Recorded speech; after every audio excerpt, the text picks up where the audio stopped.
Vamos ao texto, Marcos capítulo 1, a partir do versículo 40. E eu quero começar dizendo que Deus ajuda quem pede ajuda. Fala aleluia. Sabe, às vezes nós precisamos tanto de ajuda, mas a gente se esconde. A gente acha que a gente não precisa de ninguém. A pior coisa é a pessoa viver em solitária, achando que ela é capaz de vencer tudo sozinha. Não é assim. Existem momentos na nossa vida que a gente precisa abrir o nosso coração.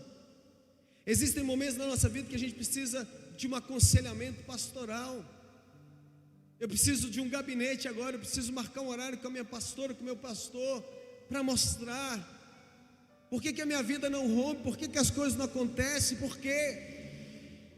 E talvez você tenta descobrir sozinho, talvez você não vai conseguir enxergar, mas quando você coloca alguém, quando você abre o seu coração, por isso a Bíblia diz, confessar os pecados uns aos outros, só que não é qualquer outro, não é qualquer pessoa, existem pessoas preparadas para te ouvir, existem pessoas que não vão espalhar a sua dor, ou o seu erro, ou o seu pecado, não, são pessoas para ouvir a tua voz, ouvir o que está no teu coração, como está o teu coração, para dar uma direção de cura, de milagre, amém? Ah, querido, se não fosse meus líderes, meus pastores acima de minha vida, meus bispos, se não fosse os meus conselheiros acima, se não fosse o momento de dor eu não procurar, oh querido, eu não teria libertação na minha vida, nós não teríamos. Quantas vezes no meu casamento precisei de ajuda, querido, eu era ignorante demais, minha esposa é uma guerreira, meu Deus do céu, para me aguentar naquele começo, porque era mulher de Deus e é mulher de Deus, mas eu sei o quanto eu fui mal, eu sei o quanto eu fui machista, e hoje eu entendo o papel da esposa. Eu não tenho que subjugar o meu lar, minha esposa, meu cônjuge, isso é para homem e para mulher, para os dois. Nós precisamos entender o nosso lugar, como colocando-se como amor, amar ao próximo. Você sabe o que significa próximo? Quando a Bíblia fala de próximo, amar o próximo, sabe o que significa próximo no original? Próximo quer dizer se olhar, o refletir, é como um espelho. Então quando você olha para o próximo, você precisa se enxergar, porque próximo é você enxergar você no outro. Não tem como você amar o outro se você não se amar. Como é que você vai amar o próximo se você não se ama? Amar o próximo como a si mesmo. Mas se você não ama a si, como você vai amar o seu próximo? Então, Deus ajuda quem pede ajuda. Versículo 40 do capítulo 1 diz: aproximou-se dele um leproso, rogando-lhe de joelhos: se quiseres, podes purificar-me. Jesus, profundamente compadecido, estendeu a mão, tocou e disse-lhe: quero, fica limpo. No mesmo instante, o que? Lhe desapareceu a lepra e ficou limpo. Querido, uma das experiências mais incríveis que eu vivi, imagine então minha esposa, ela trabalhava com uma equipe de pessoas ali num leprosário. Já falamos isso tantas vezes. Você sabe o que é um leprosário? Muitos não têm consciência de que isso existe. É uma cidade de leprosos aqui. Às vezes, para você dar valor à sua vida, parar de reclamar, você precisa ter um choque de realidade. E você precisa talvez entrar num lugar desse, para você ver o quanto a sua vida é boa, mesmo não tendo o que você gostaria de ter. O quanto a vida é boa, mesmo você não realizando os teus sonhos, porque no lugar daquele existem sonhos que morreram. Casas, portas, algumas, você passa às vezes na frente de determinadas casas, existe lá uma placa, tempo de contágio. O tempo de contágio ele não pode sair para lá, para fora, para não contaminar as pessoas. para não contaminar os enfermeiros, os voluntários. Então, muitos deles ficam o quê? Em tempo de contágio, totalmente isolado. Você ia visitar uma pessoa, daqui a pouco você recebia, olhava, tinha um nariz, tinha orelha, na outra semana, daqui a um mês já não tinha mais o nariz, já não tinha mais a orelha, não tinha mais dedos, perdidos. Não é uma doença que a pessoa morre de uma vez instantâneo, não, ela morre aos poucos. Uma vez com essa enfermidade, ela está condenada, a não ser que Jesus entre e liberte, transforme, mude, cure. Muitas daquelas vidas estavam principalmente doentes da sua alma, das suas emoções, e por isso ali os líderes, a igreja entrando para sarar os corações. Eu lembro, irmãos, no dia de Santa Ceia, como esse, e aí a minha esposa falava assim: vamos ficar aqui no começo. E eu falava assim: não, vamos ficar, eu teimoso, vamos ficar no final, eu quero ficar lá atrás da igreja. E aí eu lembro que quando passava o pão, aquelas pessoas que não tinham sensibilidade, força nos dedos, eles pegavam o pão, aí daqui a pouco soltavam, pum. Aí eu olhava de trás: qual foi o pão? Daqui a pouco o outro vai, pegava, soltava, não conseguia pegar, misturava, virou uma mistura. Chegamos atrasados. Quando estava dando treinamento, vem cá, meu bem, explica aqui. Dá uma salva de palmas para essa mulher de Deus, mulher abençoada. Amém. É que nós visitávamos todo mês. E nesse mês o Alex, ele estava em São Paulo. E aí ele foi comigo. Foi a primeira vez que ele foi. Então eu saí visitando todos os lugares. Só que a última visita que nós fizemos, a gente acabou atrasando um pouco. E aí eu falei assim: nossa, a gente vai chegar atrasado, não vai dar tempo de dar o treinamento para os líderes. Porque a gente treinava os líderes antes, para eles passarem a bandeja e eles pegarem o pãozinho e colocar na mão de cada pessoa e colocar o cálice na mão deles, porque não é que alguns perdiam a sensibilidade. A lepra é uma doença, né? A hanseníase, como é conhecida, ela é, na verdade o nome científico é hanseníase. A lepra é um nome mais antigo, né? E é um nome popular. E a lepra é uma doença que ela tira a sensibilidade das pessoas. As pessoas perdem a sensibilidade, por isso elas sofrem amputações, né? E elas não sentem. Às vezes está ali fazendo uma comida, um alimento, e corta o dedo e não sente. E por isso que eles eram levados para esses lugares. É um hospital, mas é uma cidade, tem as clínicas ali, eles recebem alimentação em casa. Poucos têm a liberdade de poder fazer sua própria alimentação por conta dessa restrição, que eles perdem a sensibilidade e se cortam. Conheci pessoas que perderam o dedo. E nesse dia, nós chegamos e não teve o treinamento. Então os líderes que estavam servindo a ceia, eles não tinham recebido a instrução que eles precisavam colocar.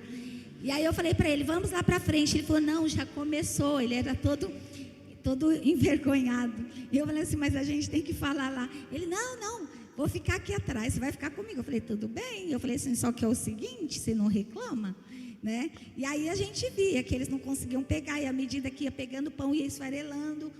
E aí ele termina de contar. Então, para dar continuidade, e aí a hora que eu fui pegar o pão, né, quando chegou na minha vez, aquela dificuldade, e eu falei assim: vou pegar. Irmão, eu sei que aquele pão, ele ficou mais ou menos meia hora dentro da minha boca, e aquilo crescia, se transformou grande. O vinho, quando chegou, né, o suco, chegou esfarelado, um monte de esfarelo, porque a lepra, ela solta, né, a pele, resseca, né, então solta. Aí quando foi para beber também, ficou quase uma hora dentro. Mas aí chegou um momento, eu falei assim: Deus, O que eu estou fazendo aqui? Estou aqui para julgar, nós já estamos aqui fazendo a tua obra. Então, Deus, em nome de Jesus, eu quero pedir perdão ao Senhor, não quero ter restrição nessa hora. E aí tomei a Santa Ceia. E às vezes, irmãos, precisa acontecer alguma coisa para você despertar na sua vida, sair daquele lugar com o coração o quê? Por que a reclamação? Por que reclamar da vida? Olha para você hoje, talvez você esteja na casa do Senhor, tanta luta, tanta dificuldade, circunstâncias esteja passando, mas imagine uma pessoa que não pode ser curada a não ser por Jesus. A medicina não pode curar, mas se você tiver, querido, um coração disposto a ajudar, você vai ver que quando você semeia bondade, você colhe bondade. Quando você semeia amor, você colhe amor. Hoje nós olhamos para a nossa vida e eu falo, Deus, quantas coisas nós plantamos sem buscar algo em troca, e hoje existe uma colheita sobre a nossa vida, por causa da bondade, por causa do coração sincero em servir o próximo. Hoje nós vivemos uma grande colheita em Deus, por causa do doar-se, do entregar. Talvez alguns dizem, pastor, mas para que orar 3 horas da manhã? Isso é cansativo. Não é. Essa vida, irmãos, como já falamos tantas outras vezes, ela é passageira, vai passar, mas o que está preparado para nós lá na frente, a eternidade, ou ela é céu com Deus, ou é inferno.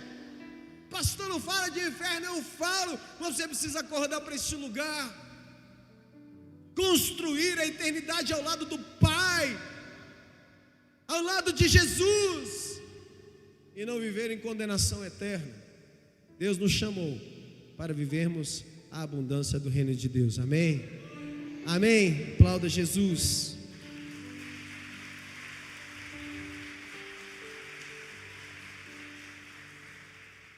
Segura esse texto, mas eu quero, coloca ali, se também quiser ir comigo em 2 Reis, capítulo 5, você vai ver a história de Naamã, que também era um leproso. E olha o que diz lá no capítulo 5, versículo 1, 2 Reis, capítulo 5, versículo 1. Naamã, comandante do exército do rei da Síria, era grande homem diante do seu senhor, e de muito, era um homem grande, querido, de respeito, um homem conceituado. E aí diz, porque por ele o Senhor, o nosso Deus, dera vitória à Síria. Era ele herói da guerra, porém leproso. Lembre-se que naquela época a lepra não tinha cura, privava o doente do convívio social e levavam a uma morte diária, lenta, sofrida e solitária. Olha só como é que é a lepra, né? Morte diária, lenta, sofrida e solitária. Versículo 2: saíram tropas da Síria e da terra de Israel, levaram cativo uma menina que ficou ao serviço da mulher de Naamã. Disse ela à sua senhora: tomara o meu senhor, aquela menininha disse, tomara o meu senhor estivesse diante do profeta que está em Samaria, ele o restauraria da sua lepra. Como é importante, irmãos, nós, se às vezes você tem uma pessoa que está com dificuldade, uma luta, uma enfermidade. Aqui, essa menininha que foi tomada cativa por aquele rei, aquela nação, era israelita, e ela tinha ali experiência com Deus, o povo de Israel, e ela diz isso: tomara o meu senhor, ou seja, Naamã, estivesse diante do profeta. Quantas vezes nós temos a oportunidade de trazer pessoas no lugar certo, para a casa do Pai, para orar, para receber um milagre, uma cura. Irmãos, nós já perdemos as contas de quantos milagres aconteceram nesse lugar. Milagres na alma, milagres no físico, milagres. Mas isso não pode ser o primeiro motivo de estar na casa do Pai. O primeiro motivo de estar na casa do Pai é: Senhor, como é bom sentir a sua presença. Amém? Será que você conseguiu sentir, ou que você talvez esteja sentindo agora? Eu estou. no começo da adoração, louvor, gente, que unção, que presença do Pai. Será que você pode agora sentir o Espírito Santo de Deus tocar no seu coração, entrar na sua vida, começar a mexer aí, colocar perguntas e talvez algumas respostas que você não tinha, vir agora mesmo? Deus está começando a revolucionar alguns corações feridos na alma, que talvez estavam ali com dúvida, incrédulo, mas vem o Senhor e Ele começa a agir, Ele começa a falar, ministrar os nossos corações. Lembre-se, a oração, ela vai fazendo um movimento com raízes, e aí nós vamos enraizando a nossa vida no solo de Deus.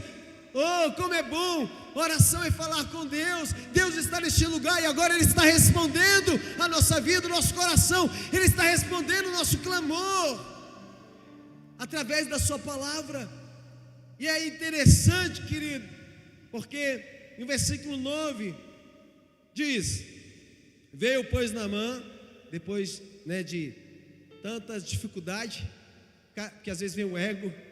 Versículo 9 diz: veio pois Naamã com seus cavalos e seus carros e parou à porta da casa de Eliseu.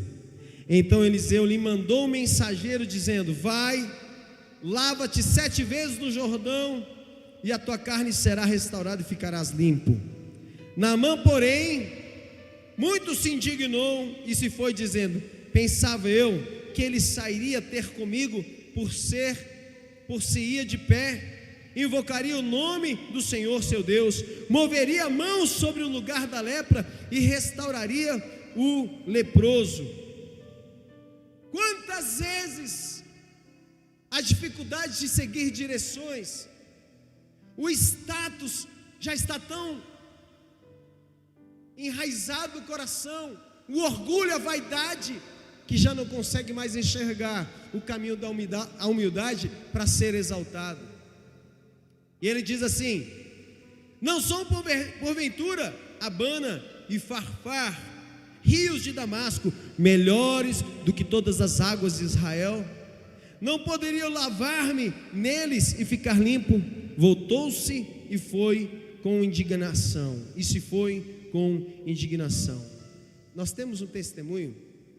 Certa vez lá em Uberlândia, meu pastor, ele falou uma história bem interessante.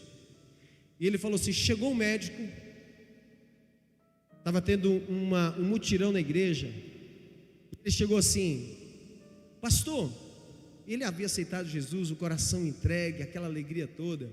Pastor, o que eu posso fazer para ajudar aqui na igreja? E aí aquele pastor olhou para ele, viu um monte de tijolos assim, aquele monte, e falou assim: pega aqueles tijolos e leva para aquele lado. Pega um carrinho ali e leva para aquele lado. O médico falou: tá bom, então pegou, foi levando, a roupa toda suja. No final do dia, ficou o dia todo. Quando deu mais ou menos umas 6 horas, 5 horas mais ou menos, ele termina, chama o pastor: pastor, o que você achou? Ficou bom aqui? Está do seu agrado? É isso mesmo que eu queria? O pastor olhou e falou assim: tá bom, mas pensando bem, eu acho que é melhor a gente voltar para o lugar que estava. Fala aleluia. Aquele médico, ele engasgou. Engasgou ali, se contorceu um pouco, mas ele disse: tá bom. O médico renomado voltou e colocou tijolo por tijolo no mesmo lugar. Quando ele voltou, que terminou, já era tarde da noite, o pastor lá, ele olhou e falou assim: pastor, e agora? Cansado? Ele falou assim: agora eu posso dizer para você, eu provei o seu coração para ver se realmente você estava convertido a Jesus. Você foi aprovado, meu filho. Você foi obediente. E a obediência é o princípio de tudo aquilo que nós buscamos em Deus. Se você andar no caminho da obediência, do temor, as portas vão se abrir para a sua vida. Então quero dizer, você foi aprovado. Foi difícil, não foi, filho? Ele falou assim: poxa, pastor, foi.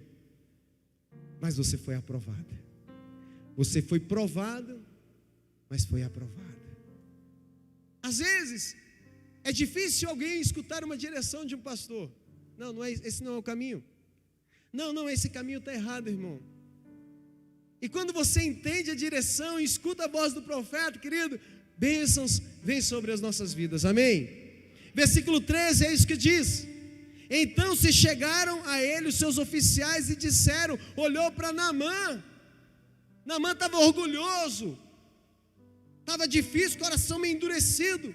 E aí então os seus soldados disseram, meu pai, olharam para Naamã era uma pessoa querida, que morria pelos seus oficiais, pelos seus soldados.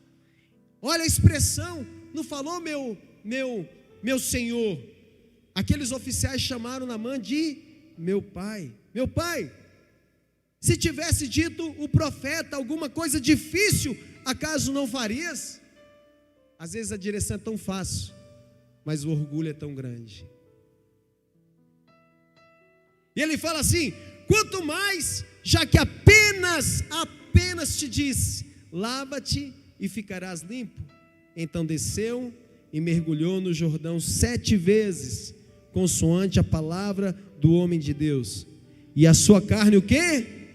Se tornou como a carne de uma criança e ficou limpo. Agora, você sabe qual é a revelação? Por que o profeta não mandou mergulhar uma vez só? Por que 7? Por que 7 vezes? Irmãos, parece ser alguma coisa sem sentido, mas eu posso dizer que o nosso Deus é perfeito. A pele, nossa pele, cientificamente comprovada, nela existem 7 camadas. Por que então mergulhar 7 vezes? Porque nosso Deus é perfeito. Deus, Ele não quer deixar rastros de enfermidade. Deus, Ele quer curar através da obediência. É completo. Quando você vem para Jesus, Deus, Ele não quer fazer a obra por pedaços na sua vida. Não, Deus, Ele quer te curar por inteiro. Só que você não pode questionar. Olha, são 7 voltas, são 7 mergulhos, são 7 dias de jejum, faça.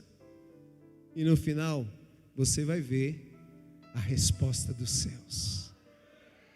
Amém? Amém?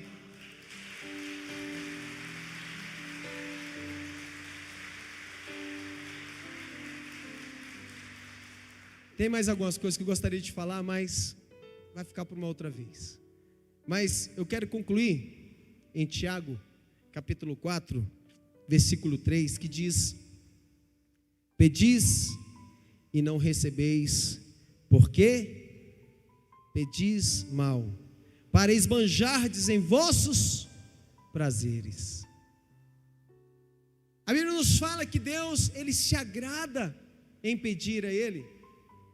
Deus, querido, Ele fala, se pedirdes algo em meu nome, eu responderei, eu darei. Mas por que alguns não recebem o seu pedido de oração? Porque o pedido é errado. Não é errado você pedir. Nós estávamos aqui na madrugada pedindo, clamando, porque a nossa oração das 3 da manhã foi uma oração pelas famílias. Não foi por finanças, não foi pelo meu trabalho, não, foi pelas famílias. Então, eu tenho certeza que Deus vai responder. Sabe por quê? Porque o nosso caminho foi pedido certo. Não foi um pedido para, como diz aqui em Tiago 4,3, no finalzinho, para esbanjardes em vossos prazeres. Não foi para o meu prazer, não, foi pelo sucesso, pela alegria das famílias, da igreja. Deus, eu quero ver, Deus, as famílias transformadas. Eu quero ver, Deus, casamentos restaurados. Eu quero ver, Deus, os filhos, ó Deus, da sua casa. Eu quero ver, Deus, em nome de Jesus, o coração dos filhos convertidos aos pais e o coração dos pais convertidos aos filhos. Ô irmãos, eu tenho lutas também. Mas uma coisa eu não posso esquecer: existe uma promessa sobre a minha casa, ainda que meus filhos não estejam como eu gostaria que estivesse, eu creio, a promessa vai se cumprir.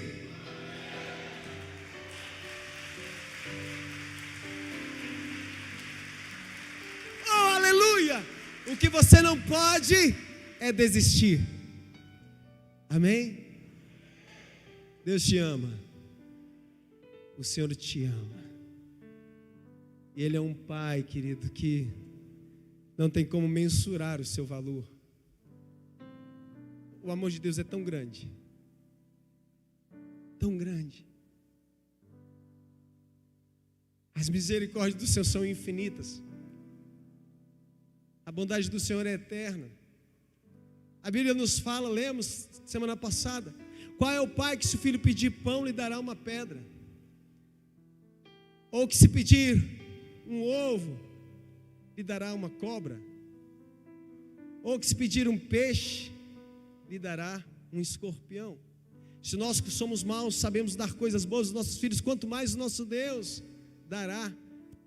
Se eu pedir o Espírito Santo, Ele vai dar. Pede algo para o Senhor, mas que seja algo para que envolva o crescimento do reino de Deus. Amém?